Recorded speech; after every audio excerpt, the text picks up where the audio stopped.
Dr. Hovind, I love your doctoral thesis. I've torn it to pieces with house and gaffle. I can't remember when I last pissed myself laughing. It's a good thing the thesis mopped the piss off the floor. Welcome to part 38 of this read-through and peer review of Kent Hovind's doctoral dissertation, which was published on wikileaks.org on December 9th, 2009. If you have not yet seen the previous episodes in this series, then I recommend that you go back and see those first, as in this episode I will start off exactly where I finished off in the last one. In the last episode, Kent continued asserting that evolution is a religion. Furthermore, he told us he didn't like paying for this religion to be taught in the public school system at his expense as a taxpayer. I personally found that rather amusing. He continues, "That upsets me greatly."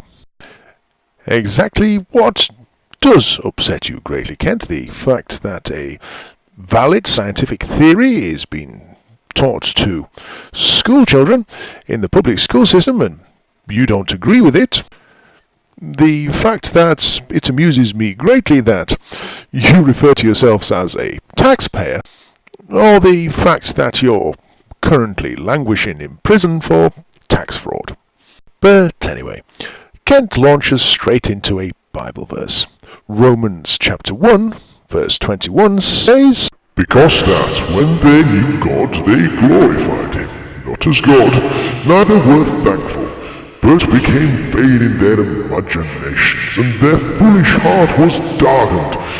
Professing themselves to be wise, they became fools and changed the glory of the incorruptible God into an image made like to corruptible man, and to bird and four-footed beasts, and creeping things. Wherefore God also gave them up to uncleanness through the lusts of their own hearts, and to dishonor their own bodies between themselves, who changed the truth of God into a lie, and worshipped and served the creature more than the Creator, who is blessed forever. Amen. For this cause God gave them up unto vile affections, for even their women did change the natural use unto that which is against nature. And likewise also the men, leaving the natural cause of the woman, burned in their lust one towards another, men with men working that which is unseemly, and receiving in themselves that recompense of their error, which was meet. And even as they did not like to retain God in their knowledge." ... Okay, Kent, if you say so. This last statement says it all. Evolution is a deliberate attempt to eliminate God. Yes, Kent, it may do, but it sure as hell doesn't say it clearly, like, does it? I mean, come on, Kent, it would have been a darn sight more useful had God said the following: "And lo, thousands of years from now, in a more enlightened time, there will come such thing as evolution, and it shall be wrong." It doesn't say anything like that, does it, Kent? Not one bloody word. But anyway, I'll let you continue.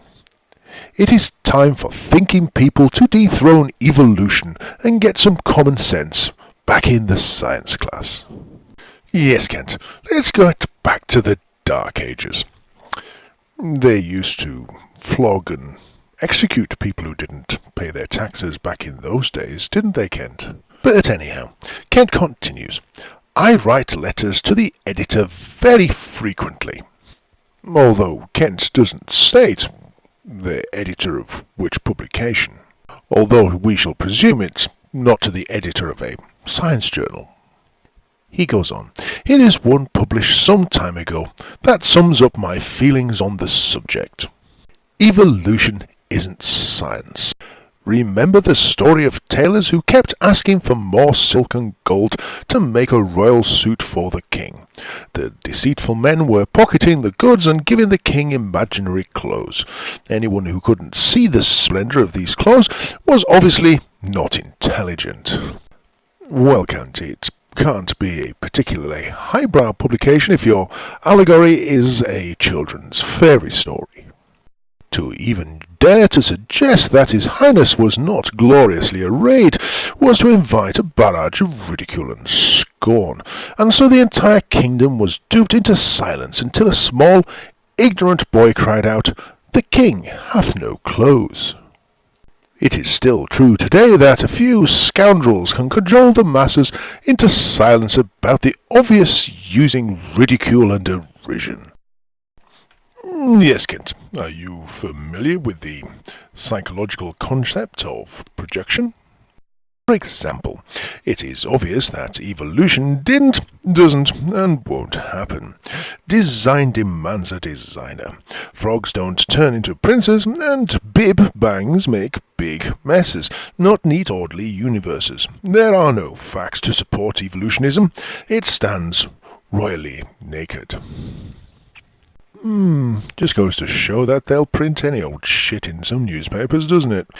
Over 90% of the ignorant masses believe that the world was created by God. Thousands of taxpayers in this country resent their tax money supporting the humanist religion of evolution in our schools. In spite of this, Katie Knight, brackets, science curriculum supervisor in Escambia County, close brackets, told me that only one person is objecting to the teaching of evolution in our schools. Me. Yes, Kent, that's because you're the village idiot. But anyway, how long will we let them steal our gold and give us nothing in return?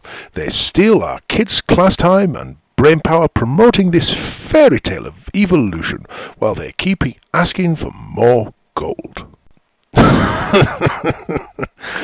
Yes, Kent, you're the one in prison for stealing and fraud, and it's your ilk, the evangelical type that we see on television, that spend all of their time asking for more money.